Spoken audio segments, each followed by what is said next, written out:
I woke up at 4 in the morning to the sound of snowplows scraping against asphalt, and I knew immediately that the January blizzard everyone had been talking about for days had finally hit our neighborhood in Boulder, Colorado. My wife Jennifer was still asleep next to me, her breathing steady and peaceful, completely unaware that outside our bedroom window, the world had transformed into a white nightmare. I slipped out of bed and padded down the hallway to check on our two kids, making sure they were tucked in safely before heading downstairs to assess the situation. The view from our kitchen window made my stomach drop. At least 18 inches of snow had already accumulated, and it was still coming down hard, thick flakes swirling in the streetlights like some kind of frozen tornado. Our driveway had completely disappeared under a blanket of white, and I could barely make out where our property ended and the street began. I grabbed my phone and checked the weather alert. The notification made me curse under my breath. Another 12 to 18 inches expected before the storm passed around noon. This was going to be bad. I'm Robert Yates, and I've lived in this subdivision called Pinecrest Estates for 7 years now. I work as an engineer for a renewable energy company, which means I understand systems, protocols, and most importantly, safety regulations. That knowledge was about to become extremely relevant in ways I never could have anticipated. By 5:30, I was already outside in my heaviest winter gear, firing up the snowblower I'd purchased 3 years ago specifically for situations like this. The machine roared to life, its headlight cutting through the pre-dawn darkness as I started clearing our driveway. My neighbor Tom was already out too, working on his own property 2 houses down. We gave each other tired waves across the distance. The thing about our neighborhood is that it sits on a hillside, with winding streets that become treacherous in winter weather. The main road through Pinecrest Estates is called Mountain View Drive, and it's the only way in or out of our subdivision of about 60 homes. At the bottom of the hill, where Mountain View Drive connects to the main street, there's a fire hydrant and what the city designated as an emergency access point. This detail would become the center of a nightmare that would consume the next 3 weeks of my life. I worked for 2 solid hours, clearing not just our driveway, but also the sidewalk in front of our house and our elderly neighbor, Mrs. Patterson's driveway next door. She was 84 and lived alone, and there was no way she could handle this kind of snow. By the time I finished, my arms ached and my face felt frozen despite the ski mask I was wearing. Jennifer had woken up and made coffee, and I stumbled inside around 8, covered in snow and exhausted. The kids were ecstatic about the snow day. Our son Michael, who was 10, and our daughter Sarah, who was 8, were already planning to build a snow fort once the storm let up. I drank my coffee and watched the news, where meteorologists were showing radar images of the massive storm system that had parked itself right over the Front Range. Schools were closed. Businesses were closed. The governor had declared a state of emergency and urged everyone to stay off the roads unless absolutely necessary. Around 10 that morning, my phone rang. It was my boss, telling me not to even try to come in for the rest of the week. The office was closed until they could properly clear the parking lot and ensure safe conditions. I was relieved. I had nowhere to be, plenty of food in the house, and all the supplies we needed to ride out the storm comfortably. By early afternoon, the snow had finally stopped.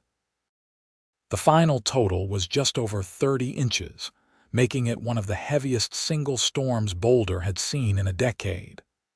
The entire neighborhood looked like something out of a Christmas card, beautiful but absolutely buried.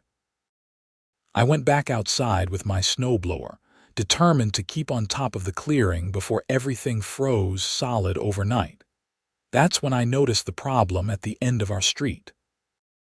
The city snowplows had come through Mountain View Drive, pushing all the snow from the center of the road to the sides. That's standard procedure, and normally it's not an issue. But because of the sheer volume of snow this time, the plows had created massive berms along both sides of the street, some of them 4 or 5 feet high. At the intersection where Mountain View met Aspen Street, which was the main route in, the snow berm completely blocked what I recognized as the emergency access point. I stood there staring at it, my engineering brain immediately identifying the hazard. If there was a fire or medical emergency, first responders would have a hell of a time getting through. The fire hydrant was buried somewhere under all that snow, and the access point that was supposed to allow emergency vehicles to stage was completely impassable. I walked back home and called the city's public works department. After being on hold for 20 minutes, listening to a recorded message about how they were experiencing high call volumes due to the storm, I finally got through to someone. "Yes, I'd like to report a blocked emergency access point," I said. "The intersection of Mountain View Drive and Aspen Street in Pinecrest Estates. The snowplows created a berm that's completely blocking access." The woman on the other end sighed. "Sir, we have hundreds of calls about blocked driveways and streets. Our crews are working as fast as they can." "I understand that," I said, trying to keep my tone reasonable. "But this is specifically an emergency access point. There's a fire hydrant buried there, and if something happens in our neighborhood, the fire trucks won't be able to get through efficiently." She took down my information and said someone would get to it as soon as possible, but she couldn't give me a time frame. It might be today. It might be 3 days from now. They were prioritizing the main arterials first. I hung up feeling frustrated. I understood their position, I really did. The city was overwhelmed. But I also understood fire safety, and that blocked access point was a legitimate hazard. So I made a decision that seemed completely reasonable at the time. I would clear it myself. I grabbed my snowblower and headed back down to the intersection. Tom saw me going and called out, asking what I was doing. When I explained, he nodded approvingly and said he'd help. We spent the next 3 hours working on that intersection, using snowblowers, shovels, and pure determination. We cleared the emergency access point, dug out the fire hydrant, and created a wide area where emergency vehicles could pull in if needed. We even made sure to push all the snow we removed onto the open area of grass nearby, not blocking any driveways or mailboxes. By the time we finished, it was getting dark. We were both exhausted but satisfied. We'd done something good for the neighborhood, potentially saving lives if there was an emergency. Tom clapped me on the shoulder. "Good work, Robert. I feel better knowing that hydrant's accessible now." I did too. I went home, took a hot shower, and had dinner with my family. Jennifer praised me for being proactive and looking out for our neighbors. The kids wanted to hear all about how much snow we'd moved. It felt good. I'd identified a problem and solved it. That's what engineers do. 3 days later, I got the letter. It arrived in a crisp white envelope with the Pinecrest Estates Homeowners Association logo in the corner. My stomach sank before I even opened it. I'd had minimal dealings with the HOA in our 7 years living here, mostly just paying the annual dues and occasionally getting reminders about lawn maintenance or Christmas decoration dates. But the tone of those communications had always struck me as unnecessarily aggressive, and I'd heard horror stories from other neighbors about the HOA president. Her name was Patricia Henderson, and she was exactly what you'd picture when you heard the phrase, "HOA president from hell." She was 52 years old, lived in the biggest house in the neighborhood with her husband who traveled constantly for work, and she treated the HOA presidency like she was running a small dictatorship. Patricia had shoulder-length blonde hair that she kept aggressively styled, wore athleisure outfits that probably cost more than my monthly grocery bill, and had this way of looking at people like they were dirt on her expensive shoes. I opened the letter standing right there by the mailbox, and my hand started shaking as I read it.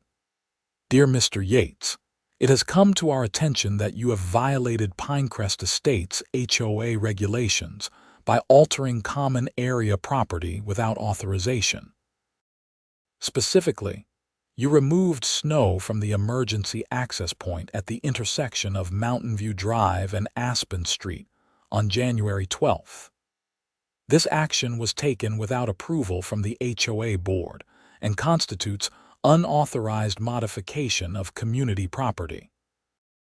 You are hereby notified that you are in violation of Section 7.3 of the HOA bylaws and are subject to a fine of $500. Additionally, you must immediately cease any further unauthorized snow removal from common areas. Failure to comply will result in additional fines and potential legal action. Sincerely, Patricia Henderson, HOA President. I read it 3 times, certain I must be misunderstanding something. They were fining me for clearing a blocked emergency access point, for making the neighborhood safer. This had to be a mistake. I walked back to the house in a daze. Jennifer was in the living room working on her laptop. She's a graphic designer who works from home, and she looked up when I came in with what must have been a strange expression on my face. "What's wrong?" she asked. I handed her the letter. I watched her face transform from curious to confused to angry as she read it.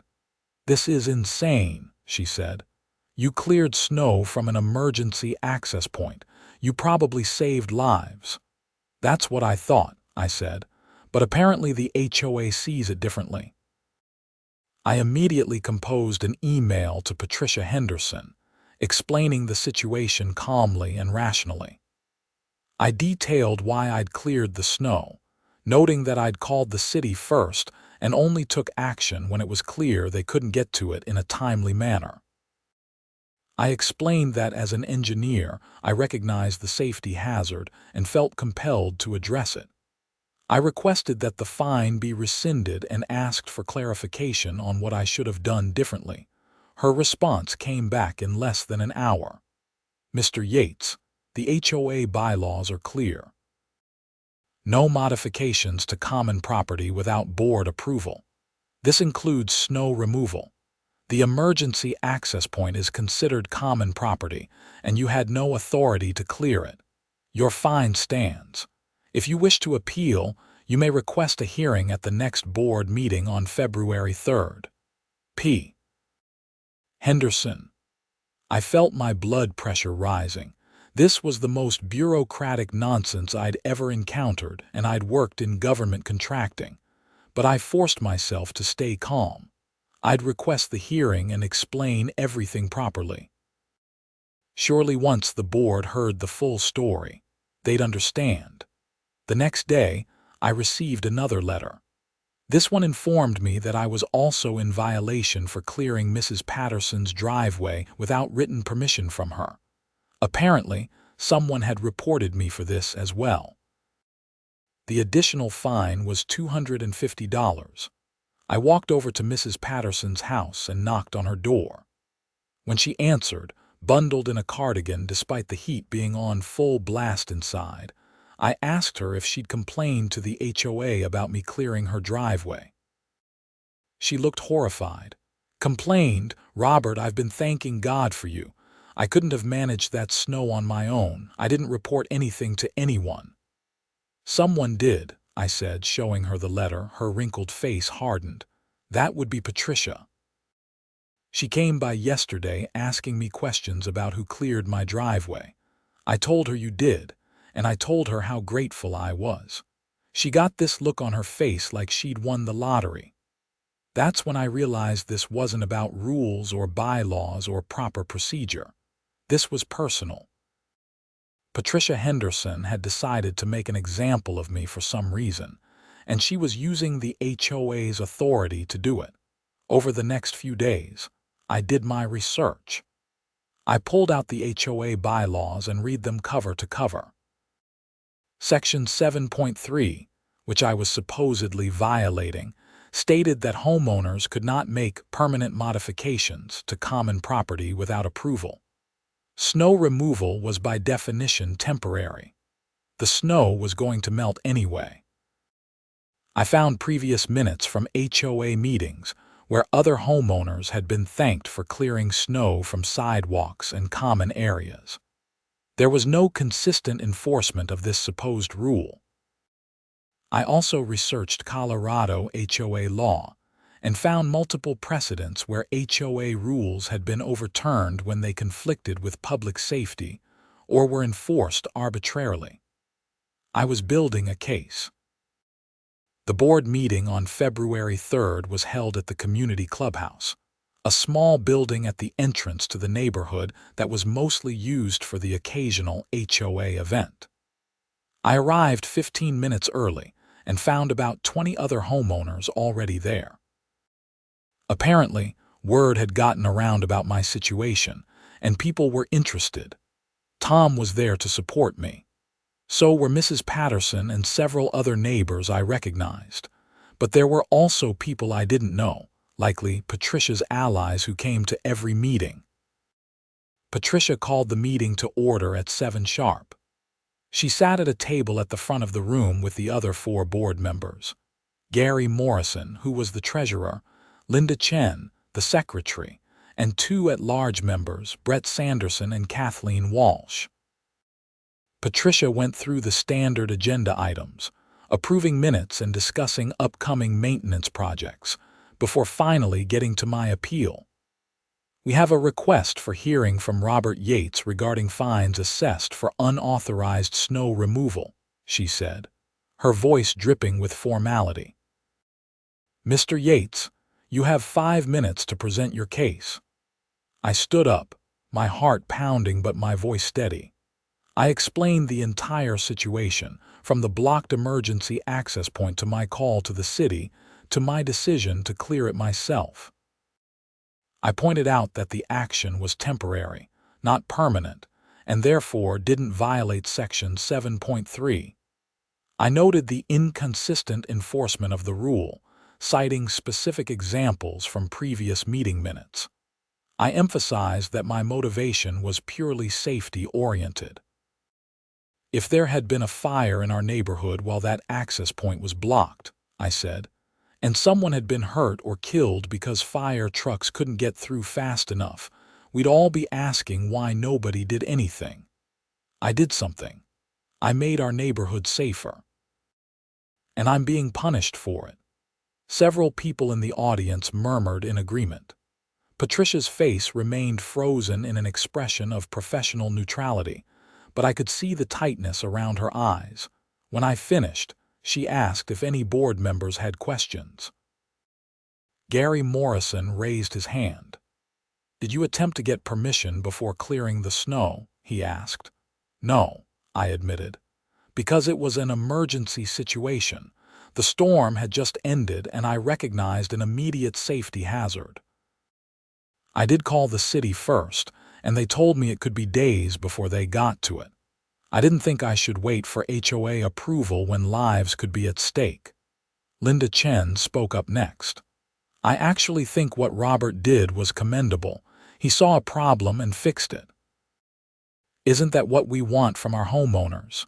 Patricia's jaw tightened. "The issue isn't his intention, Linda. The issue is following proper procedure. We have rules for a reason. But the rule about permanent modifications doesn't apply to snow removal," I interjected. "Snow is temporary by nature. Any action taken on common property requires approval," Patricia shot back. "That's the policy and it applies regardless of the reason." Brett Sanderson, who'd been silent until now, leaned forward. Patricia, I've got to say, I'm not comfortable with this. Robert did the right thing. If we fine him for this, what message does that send to other homeowners who want to help out? It sends the message that we have structure and order, Patricia said firmly. If we allow people to just do whatever they want on common property, even with good intentions, where does it end? The debate continued for another 20 minutes. It became clear that the board was split. Linda and Brett were sympathetic to my position. Gary seemed on the fence. Kathleen Walsh had barely said a word, but when she finally spoke, she sided with Patricia. I think we need to uphold the rules as written, Kathleen said quietly. Even if the intention was good, we can't make exceptions. Patricia called for a vote. The result was 3-2 in favor of upholding the fines. I owed the HOA $750 for trying to make the neighborhood safer. I walked out of that meeting furious. Jennifer was waiting in the car, and she could tell immediately from my face how it had gone. They upheld it. She asked. 3-2, I said, getting into the passenger seat. Patricia, Gary, and Kathleen voted to keep the fine. This is ridiculous, Jennifer said. We're not paying it, we'll fight this. But fighting an HOA is complicated. They had the power to put a lien on our house if we didn't pay. They could take us to court. They could make our lives miserable in 1,000 small ways. I felt trapped. That night, I couldn't sleep. I kept thinking about the situation, trying to figure out what I'd missed, what I could have done differently. Around 2 in the morning, I had an idea. If the HOA was going to make this about rules and procedures, I'd go to the actual authority on emergency access. I'd contact the fire department. The next morning, I called the Boulder Fire Rescue non-emergency line and explained that I wanted to speak with someone about emergency access regulations in residential neighborhoods. They connected me to Battalion Chief Marcus Webb, who oversees fire prevention and code enforcement. Chief Webb agreed to meet me that afternoon at the intersection in question. He was a tall man in his mid-50s with gray hair and the kind of calm, authoritative presence you'd want in an emergency. He arrived in an official fire department SUV and introduced himself with a firm handshake. "Show me what you're concerned about," he said. I walked him through the entire intersection, explaining the layout before the storm, what the snowplows had done, and how Tom and I had cleared it. I showed him photos I'd taken on my phone of the blocked access point before we cleared it. Chief Webb studied everything carefully, taking his own photos and making notes on a tablet. Finally, he turned to me.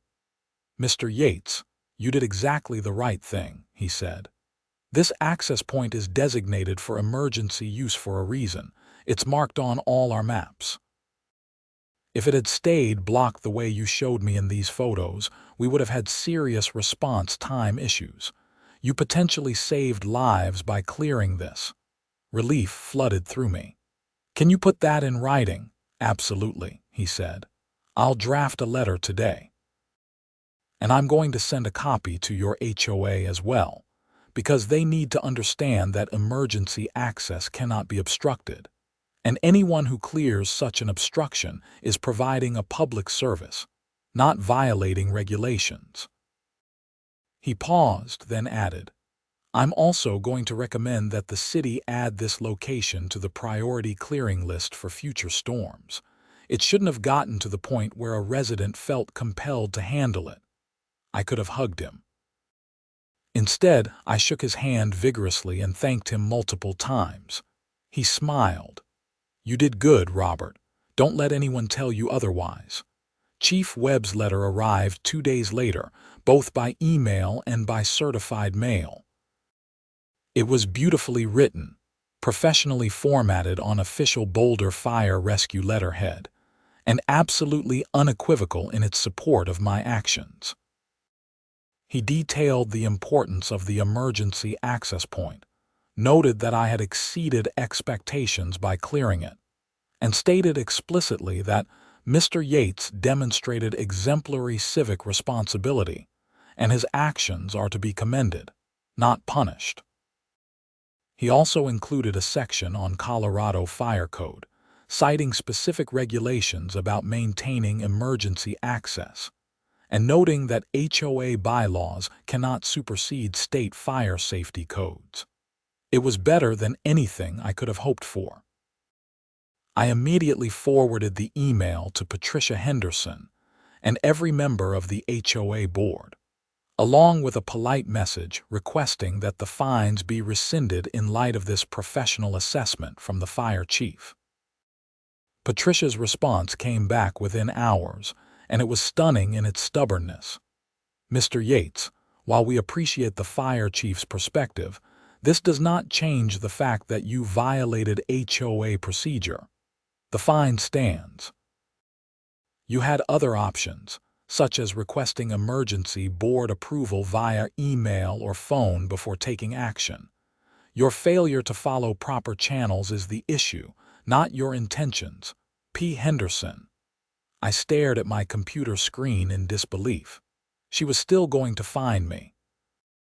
Even with the fire chief explicitly stating I'd done the right thing. This wasn't about rules anymore. This was about Patricia's ego and her need to maintain absolute control. Tom came over that evening after I texted him about the situation. We sat in my living room while Jennifer made coffee, and I showed him the entire chain of emails. "She's lost her mind," Tom said flatly. "I've lived in this neighborhood for 12 years, and I've seen Patricia pull some power trips, but this is next level. She can't stand that you did something good without her permission." "What should I do?" I asked. "Fight her," Tom said. "And I don't mean just for yourself. I mean really fight. Run for the board, get her voted out.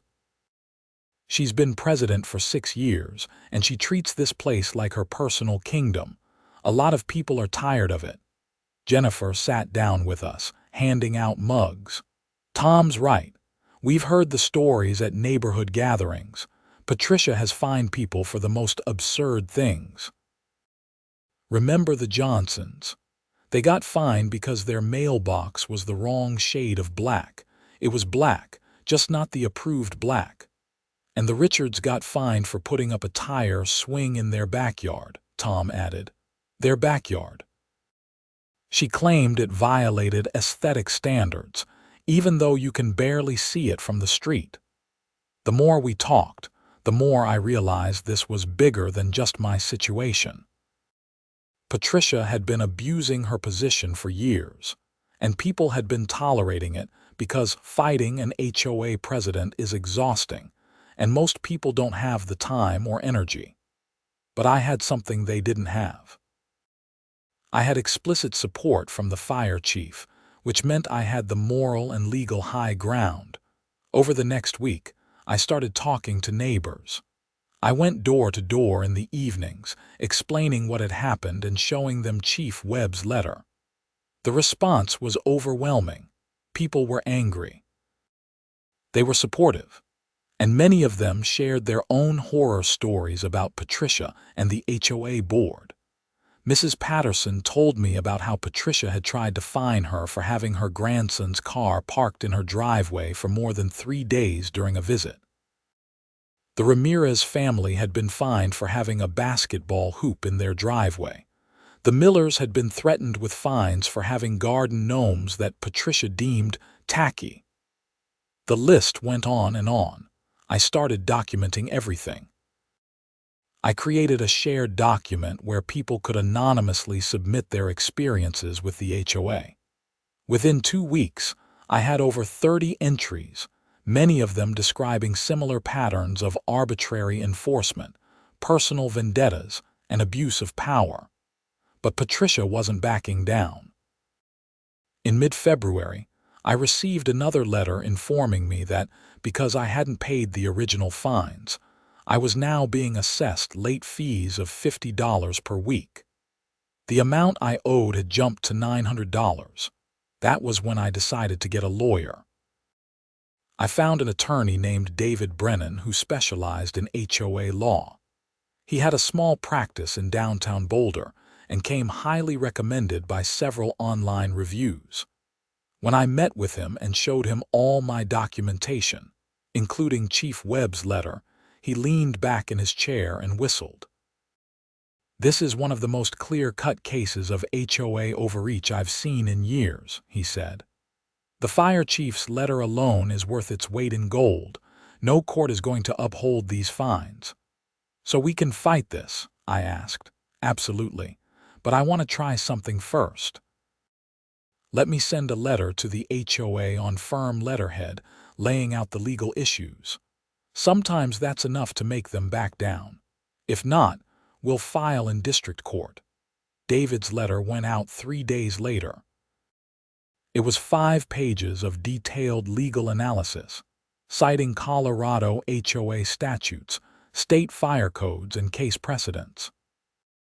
It concluded with a demand that all fines be rescinded immediately, and a warning that continued pursuit of the fines would result in legal action that could expose the HOA to significant liability. Patricia's response, channeled through the HOA's lawyer, was to double down. They claimed the HOA had broad authority to enforce its bylaws, and that my actions, regardless of their outcome, constituted a violation. They also accused me of harassment for going door to door to neighbors, and suggested that my campaign against the HOA could result in additional penalties. That was a mistake on their part.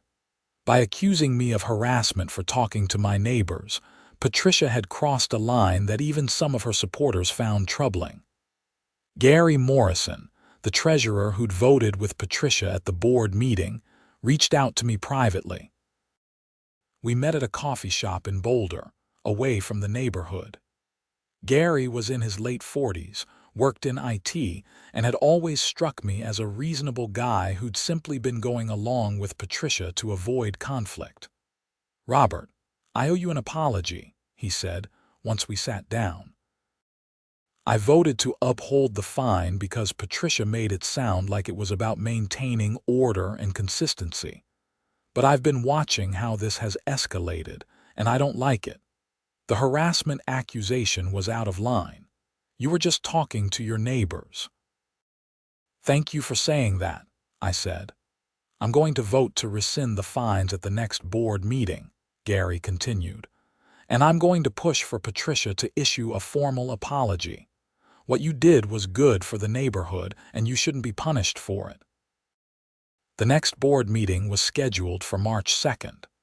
David advised me to attend, but let him do most of the talking. By this point, news of the dispute had spread beyond just our neighborhood. A reporter from the Boulder Daily Camera had gotten wind of the story and called me for an interview. I was hesitant at first, but Jennifer encouraged me to talk to them. The article ran on February 28th, 2 days before the board meeting. The headline was "Boulder HOA Fines Resident for Clearing Emergency Access After Storm."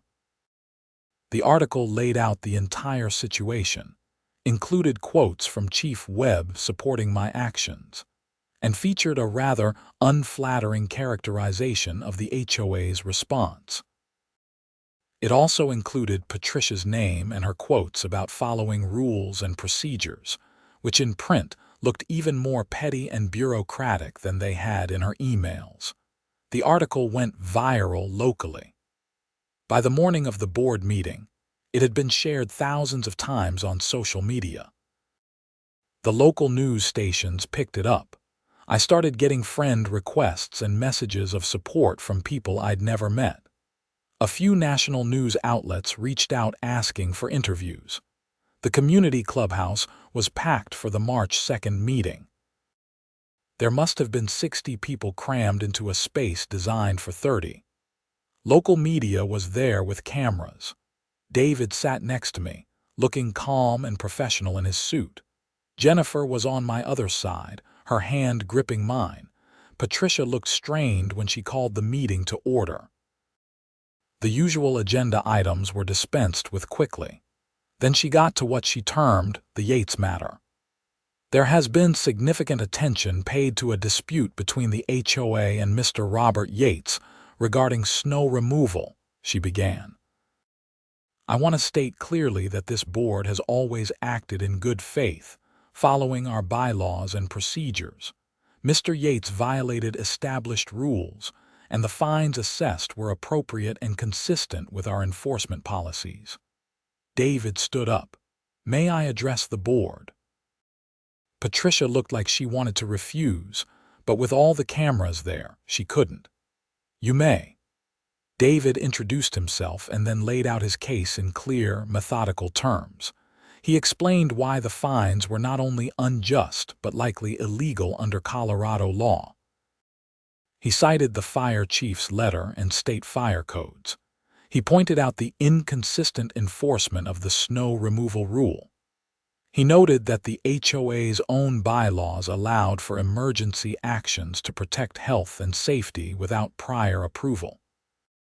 Furthermore, David said, the continued pursuit of these fines despite clear evidence that Mr. Yates acted appropriately constitutes harassment and potentially exposes this HOA to significant legal liability.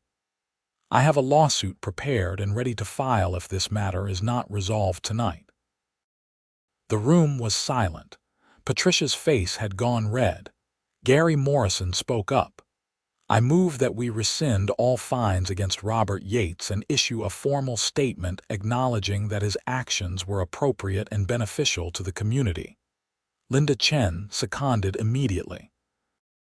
Patricia looked trapped. Is there any discussion? Brett Sanderson said. I think Gary's motion is correct. We should have done this weeks ago. Robert did a good thing. We made a mistake in fining him. Let's fix it. Even Kathleen Walsh, who'd voted with Patricia before, nodded. I agree. This has gone too far. Patricia was clearly furious, but she was outnumbered and she knew it. All in favor, 4 hands went up. Only Patricia abstained. The motion passes, she said stiffly. The fines are rescinded. The room erupted in applause. I felt Jennifer squeeze my hand tight. Tom, sitting a few rows back, gave me a thumbs up. Mrs. Patterson was beaming, but David wasn't done. I also request that the board issue a public statement to this effect, and that it be published in the HOA newsletter and posted on the community website. That's not necessary, Patricia said quickly. I think it is, Gary said. We made this very public with our enforcement. We should be public with the resolution. I move that we do as Mr. Brennan suggests. Another vote. This time it was unanimous except for Patricia, who was forced to go along. As the meeting adjourned, people came up to congratulate me and shake my hand. Several neighbors told me I should run for the board at the next election. The media wanted statements. It was overwhelming, but in a good way. Patricia left immediately after the meeting, not speaking to anyone. I almost felt bad for her, but then I remembered all the stress and expense she'd put me through over the past 2 months for doing the right thing. The official statement went out 3 days later. It was posted on the HOA website, included in the next newsletter, and sent via email to all residents. It read, the Pinecrest Estates HOA Board acknowledges that Mr. Robert Yates acted appropriately and in the best interests of the community when he cleared the emergency access point at Mountain View Drive and Aspen Street following the January blizzard. His actions ensured public safety and are to be commended. All fines previously assessed have been rescinded. The board is implementing new procedures for emergency situations that allow homeowners to take necessary action to protect health and safety without prior approval. We thank Mr. Yates for his service to our community. It was as close to an apology as I was going to get, and honestly, it was enough. The nightmare was over, or so I thought. In late March, I got a call from Gary Morrison. He sounded upset. Robert, can we meet? Something's come up that you need to know about. We met at the same coffee shop. Gary looked uncomfortable, fidgeting with his cup before finally speaking. "I've been going through the HOA financials as part of my treasurer duties," he said, "and I found some irregularities, significant ones." My stomach dropped. What kind of irregularities? Money that's unaccounted for. The HOA has annual dues of $400 per household. With 60 households, that's $24,000 a year. Our operating expenses are usually around $15,000. The surplus is supposed to go into a reserve fund for major repairs and emergencies. But when I looked at the reserve fund, it's only got $8,000 in it. There should be at least $50,000 based on the last 10 years of surpluses. Where did the money go? I asked. That's what I'm trying to figure out. Patricia handles most of the financial transactions. I just review quarterly reports. But I started looking at the actual bank statements, and there are regular transfers to an account I don't recognize. When I asked Patricia about it, she got defensive and said it was for approved expenses. But I can't find any board authorization for these transfers. This was serious. If Patricia had been embezzling HOA funds, that was criminal. Have you talked to the other board members? I met with Linda and Brett yesterday. They're as concerned as I am. We're calling an emergency board meeting for next week.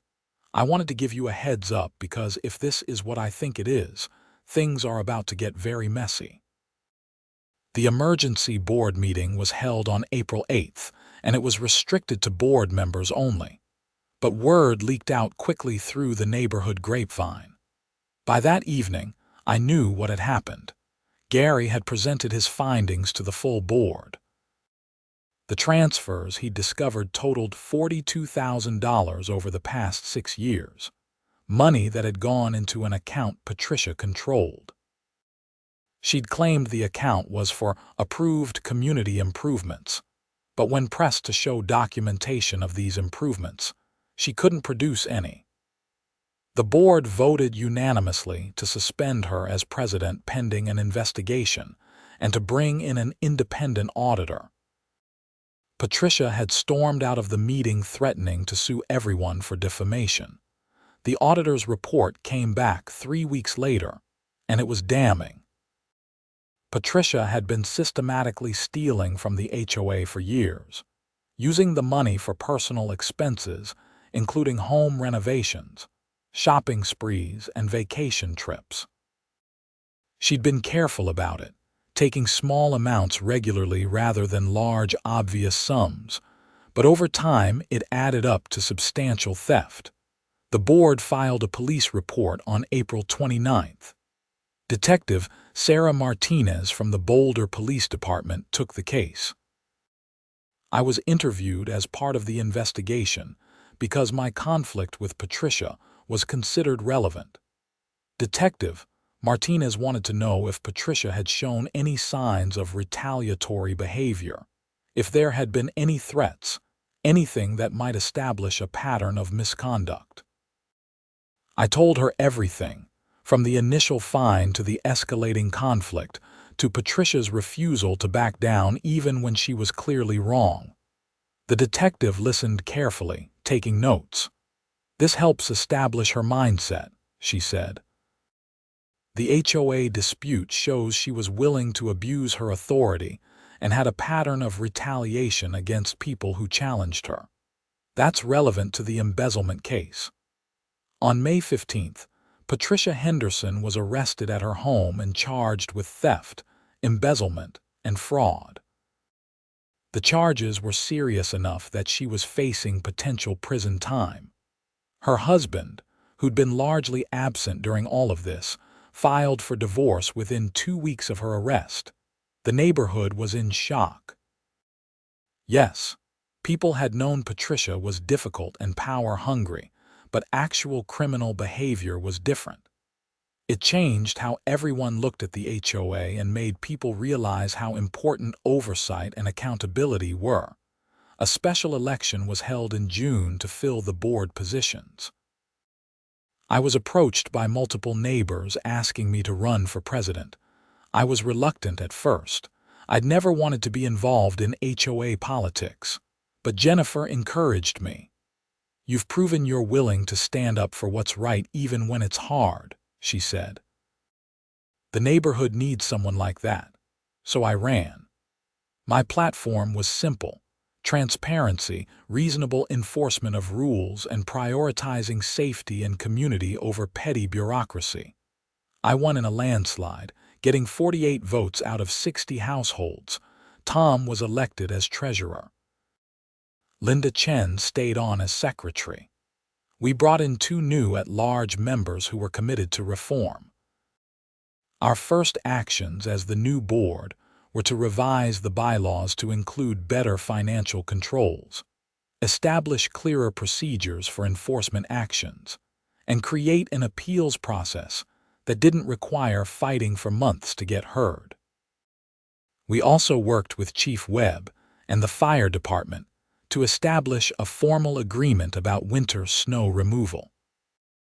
The city agreed to prioritize our emergency access points, but if they couldn't get to them within 24 hours of a storm, homeowners were explicitly authorized to clear them without HOA permission.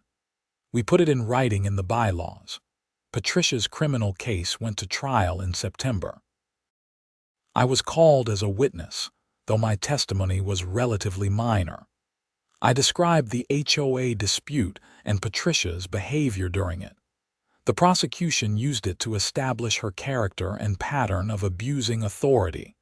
The financial evidence was overwhelming.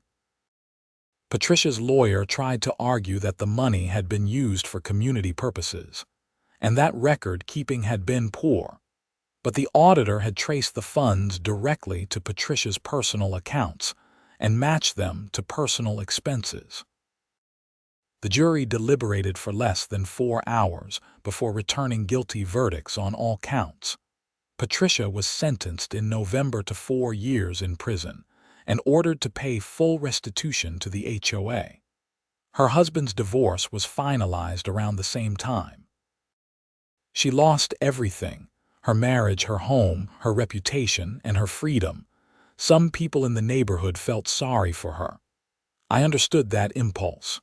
What happened to Patricia was severe, and watching someone's life completely fall apart is never pleasant.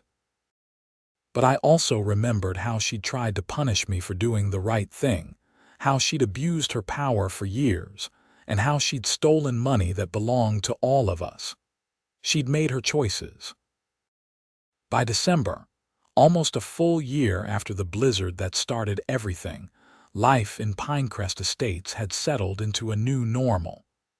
The HOA was functioning well with the new board.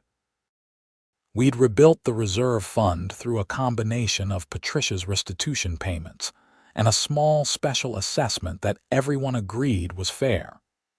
We'd repaired relationships within the neighborhood that had been damaged by years of Patricia's divisive leadership. The kids at school had heard about what their dad did, and Michael and Sarah thought it was pretty cool that I'd stood up to the mean HOA lady, and that the fire chief had said I was a hero. I tried to explain that I wasn't really a hero, I'd just done what needed to be done, but they didn't care about the distinction. On the anniversary of the blizzard, January 12th, we got another big snowstorm. This time, the city plows made sure to keep the emergency access point clear, and Chief Webb personally drove by to check on it. He stopped by my house afterward. "Access point looks good," he said with a smile, "but I wanted to thank you again for last year. What you did kicked off a whole review of our snow emergency procedures. We've improved access across the city because of it." That meant more to me than any official commendation could have. Real change that would help people. That evening, several neighbors gathered at our house for an impromptu 1-year anniversary party. Tom brought beer. Mrs. Patterson made cookies. The Ramirez family brought enchiladas. We sat around our living room, talking and laughing, and someone proposed a toast. To Robert, Tom said, raising his bottle, for seeing a problem and fixing it even when people tried to punish him for it. Everyone drank to that, and I felt embarrassed but also proud. I'd fought a stupid fight that I never should have had to fight, but I'd won, and in winning, I'd helped make things better for everyone. Jennifer squeezed my hand under the table and smiled at me. The kids were playing with the Ramirez children in the other room, their laughter echoing through the house. Outside, fresh snow was falling, blanketing the neighborhood in white. But this time, I wasn't worried about emergency access or HOA violations or any of that. The systems were in place.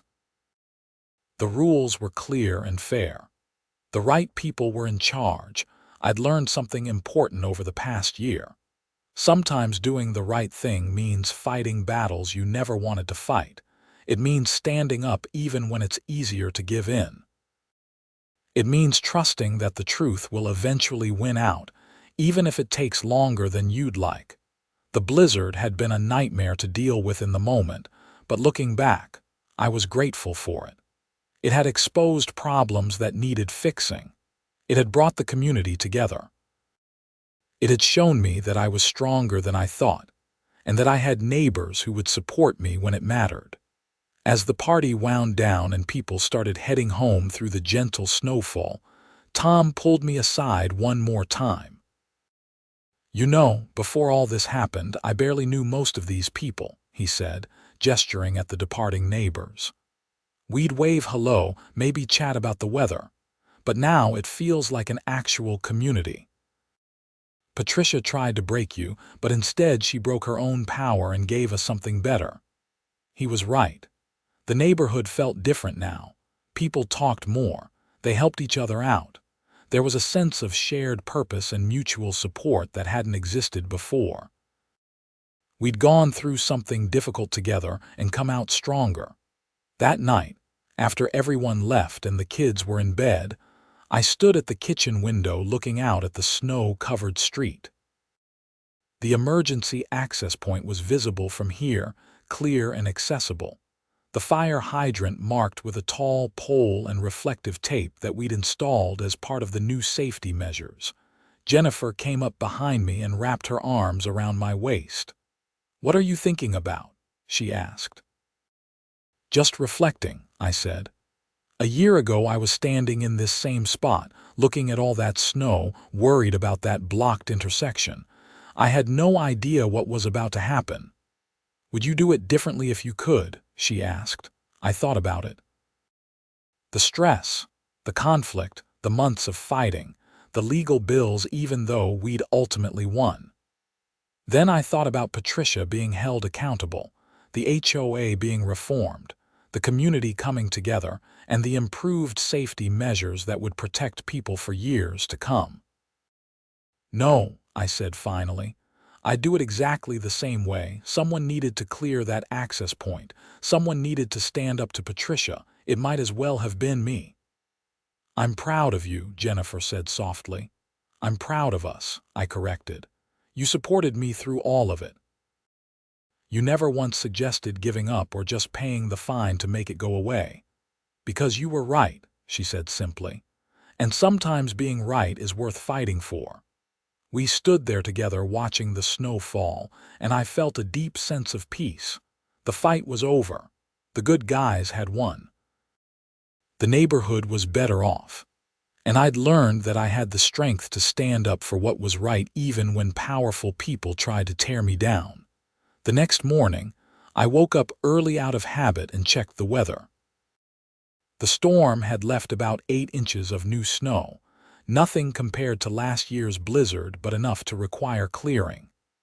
I got dressed in my winter gear and went outside to start up the snowblower. Mrs. Patterson's driveway was already on my list, along with the sidewalk, and I planned to check on a few other elderly neighbors who might need help.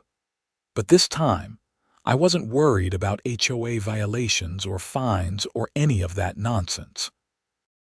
I was just a guy helping out his neighbors, making his community safer and doing what needed to be done. And that was exactly how it should be. As I worked, other neighbors came out to clear their own properties. We waved to each other, called out greetings, offered to help.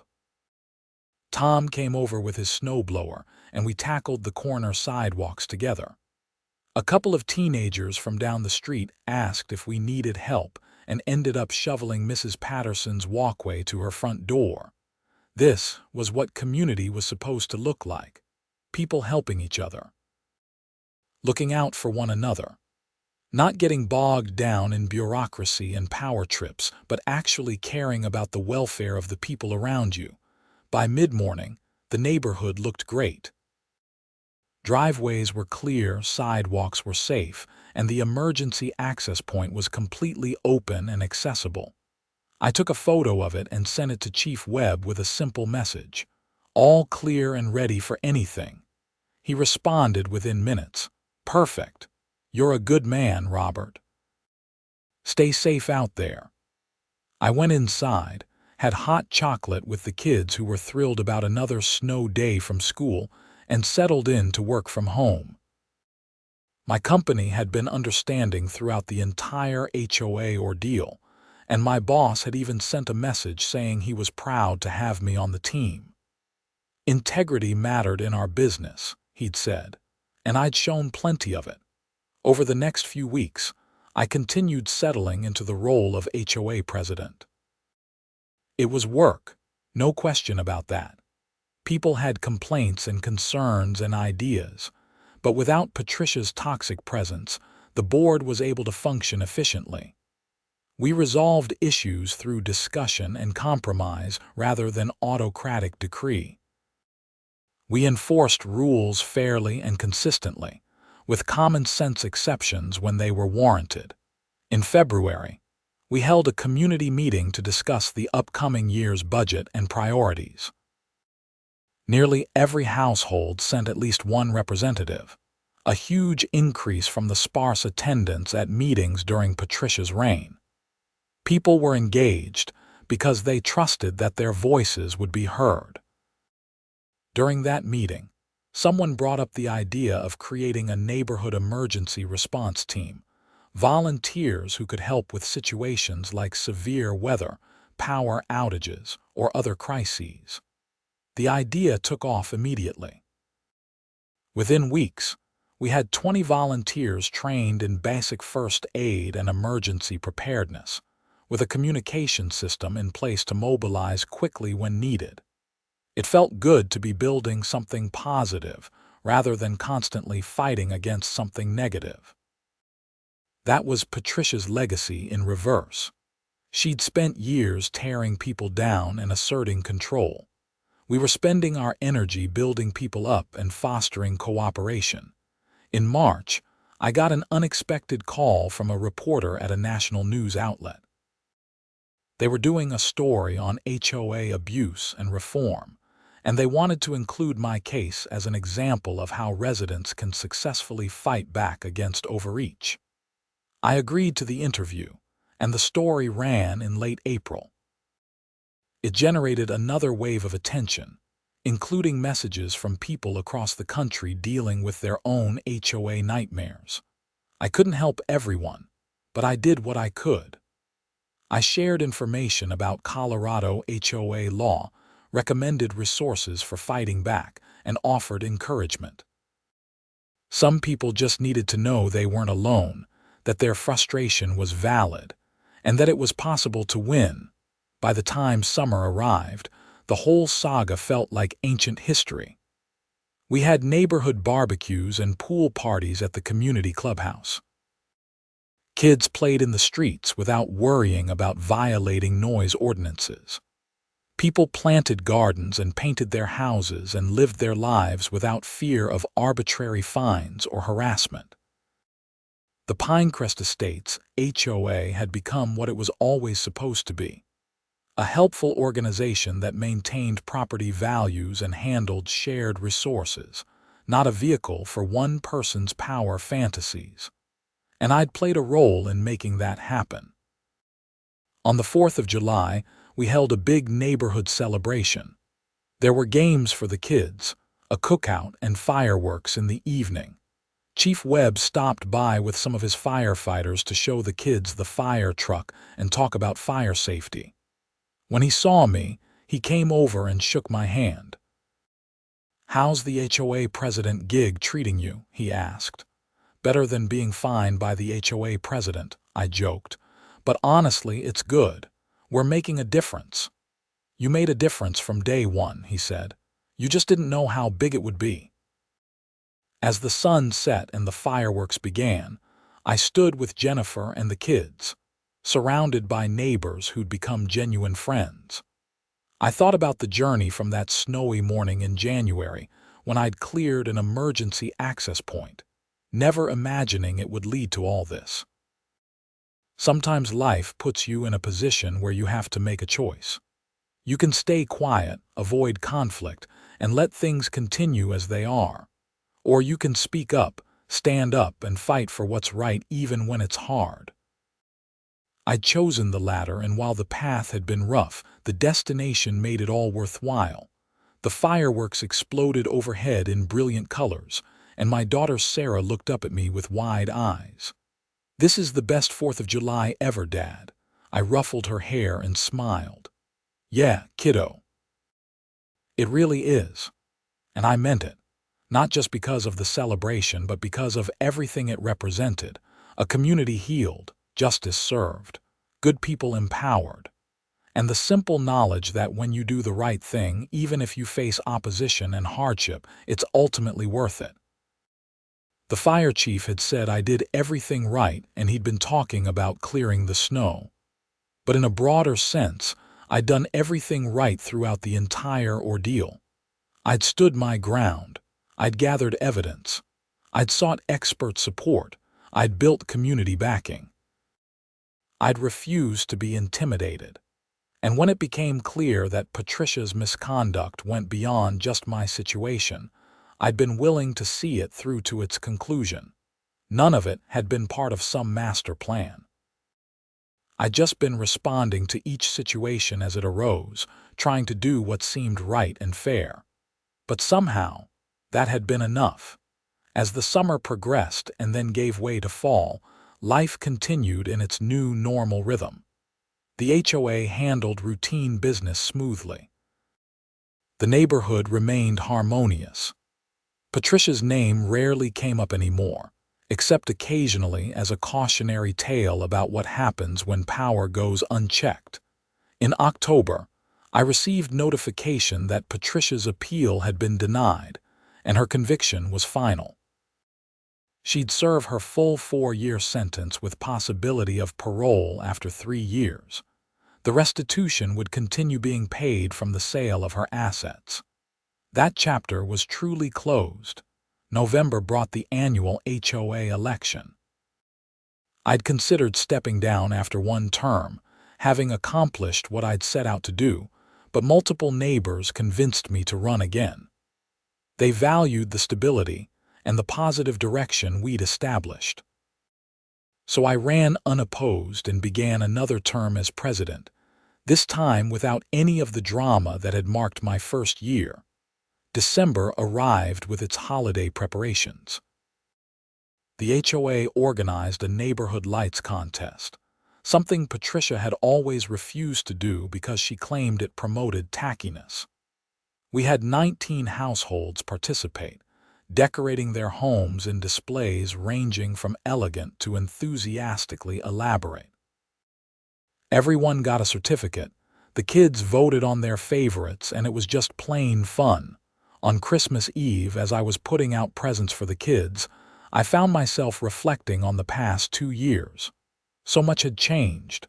I'd changed. I discovered reserves of determination and courage I hadn't known I possessed. I'd learned that community isn't just where you live, it's what you build together. And I'd proven to myself that one person standing up for what's right really can make a difference. The next morning, Michael and Sarah tore into their presence with typical childhood enthusiasm. Jennifer and I watched from the couch, drinking coffee and enjoying the chaos. Later, we'd go to her parents' house for dinner. It would be a normal, peaceful, wonderful family holiday. Everything I'd fought for, all the stress and conflict and uncertainty, had been to protect this. Not just my family specifically, but the idea that people should be able to live their lives freely without arbitrary authority making things harder than they need to be. That safety should come first.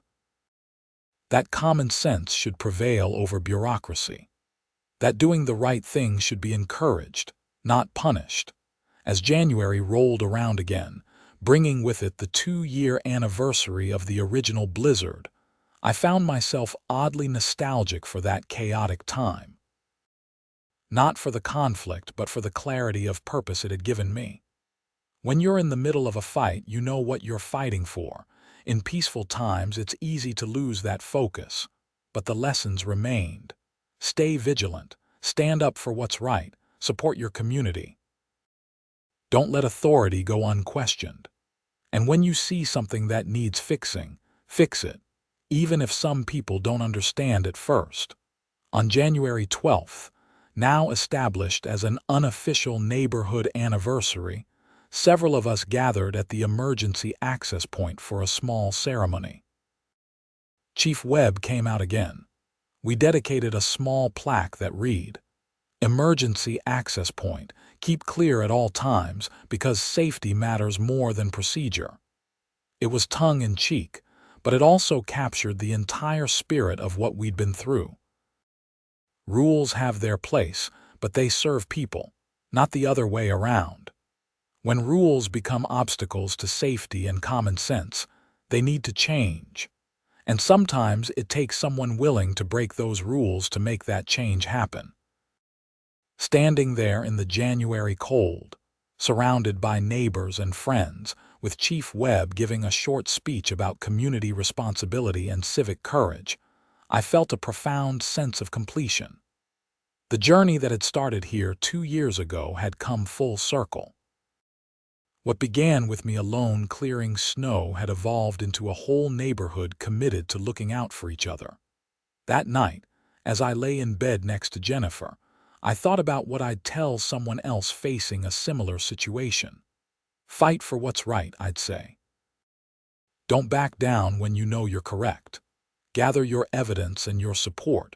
Stand firm even when it's hard, and trust that in the end the truth has a way of winning out. But I'd also tell them to be prepared. Fighting an HOA or any entrenched authority isn't easy. It takes time and money and emotional energy. There will be moments when you want to give up, when it feels like it would be simpler to just pay the fine or follow the rule or stay quiet. In those moments, you have to remember why you're fighting. For me, it was about safety and principle. It was about not letting someone abuse their power just because challenging them was inconvenient.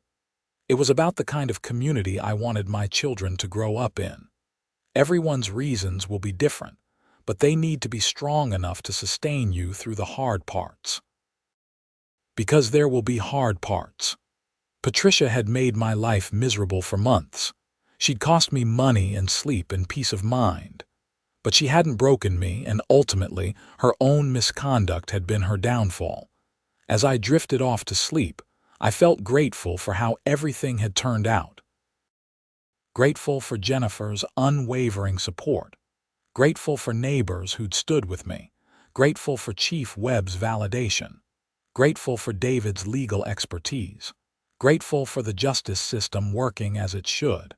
And grateful for the opportunity to turn a wrong into a right. The story of the HOA threatening me over snow removal had become a story about community resilience, accountability, and positive change. It had become bigger than just me, affecting how the neighborhood functioned and even influencing city snow removal policies. And while I never would have chosen to go through it, I couldn't deny that good things had come from it. That's the thing about standing up for what's right. You never know how far the ripples will spread. You might think you're just clearing a snow-blocked intersection, but you could end up transforming an entire community. You might think you're just fighting an unjust fine, but you could end up exposing corruption that leads to real accountability. The actions we take matter. The stands we make matter. And sometimes, the most ordinary acts of citizenship, done for the most straightforward reasons, can have extraordinary consequences. As winter turned to spring and then summer once more, life in Pinecrest Estates continued peacefully. I served out my second term as HOA president and then stepped down, confident that the reforms we'd implemented were solid and the community was in good hands.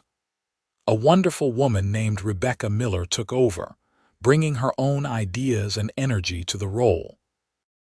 I went back to being just a regular homeowner, focusing on my job and family. But people in the neighborhood still occasionally thanked me for what I'd done. And every time it snowed, someone would jokingly ask if I was planning to cause any more trouble with my snow removal activities. I'd laugh and say no, the emergency access point protocols were working great, no need for any heroics. But privately, I knew that if I ever saw another safety issue being ignored or another person being treated unjustly, I'd speak up again. I'd learned that lesson too well to forget it. The experience had taught me something fundamental about myself and about how communities work. We're all responsible for each other in small ways. We all have the power to make things better or to let them get worse. And when we choose to act, to stand up, to push back against injustice, even in its smallest forms, we're contributing to something larger than ourselves. The HOA saga that started with snow and emergency access had become a defining period of my life. Not because I wanted drama or conflict, but because sometimes life puts you in a position where your character is tested. You either rise to meet the challenge or you don't. I'd risen, not because I was especially brave or special, but because the situation demanded it and I couldn't live with myself if I'd done otherwise. And in the end, that's what integrity is. It's not about being perfect or never making mistakes. It's about doing what's right even when it costs you something. Even when it would be easier to stay silent. Even when people with authority tell you you're wrong. The fire chief had said I did everything right, and that validation had meant the world to me at the time. But eventually, I'd come to understand that I didn't need his approval or anyone else's. I knew I'd done the right thing. That internal certainty, that alignment between my actions and my values, was worth more than any external validation. Years from now, when Michael and Sarah are adults with homes and possibly HOAs of their own, I hope they remember this story. Not the specific details of fines and board meetings, but the core message. Stand up for what's right. Don't be intimidated by authority that's being abused. Build community with your neighbors. And trust that doing the right thing, even when it's hard, is always worth it in the end. The snow has fallen many times since that January blizzard, and each time, I've cleared our driveway and sidewalk and checked on neighbors who need help. It's become routine again, mundane.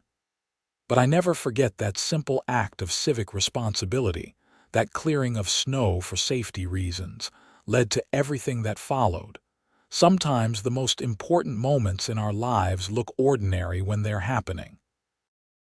It's only in hindsight that we see how significant they were, how they changed the trajectory of things. That blizzard, that blocked intersection, that decision to grab a snowblower and fix a problem, none of it seemed momentous at the time, but it was. It changed my neighborhood. It changed me. And hopefully, through the ripples that spread from that one act, it made the world just a little bit better. And really, that's all any of us can hope to do.